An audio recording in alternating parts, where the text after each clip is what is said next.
আজি ৰাতিপুৱাই আমাৰ ঘৰত এজোপা বহুত ডাঙৰ শিলিখা গছ কটালোঁ। অৱশ্যে গছজোপাৰ আয়ুসো বহুত হৈছিল। ধুমুহাত পৰি ঘৰ ভগাতকৈ গছজোপা কটাই দিলোঁ। পুৰণা গছ গতিকে কাটোতে বহুত দুখো লাগিল। গছজোপা কাটি থাকোঁতে মোৰ আকৌ বেলেগ এটা বস্তু চকুত পৰিল। এইটো কি বস্তু বাৰু চাওকচোন। মোলৈ বহুত সময় খঙেৰে চাই থাকিল।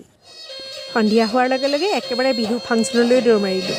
আমি অসমীয়া মানুহে এনেও বিহু ফাংচন বুলি ক'লে ৰ'বই নোৱাৰোঁ। তাত গানৰ প্ৰগ্ৰেম চাম চামকৈ ভাবি থাকোঁতে অৱশ্যে অলপ বৰিঙো হ'লোঁ। বাদ্যযন্ত্ৰ ঠিক কৰি থাকোঁতেই তেওঁলোকৰ 2 ঘণ্টামান লাগিল। অৱশেষত যেনিবা ছিংগাৰজন ষ্টেজত উঠিল, তেতিয়াহে মনটো ভাল লাগিল।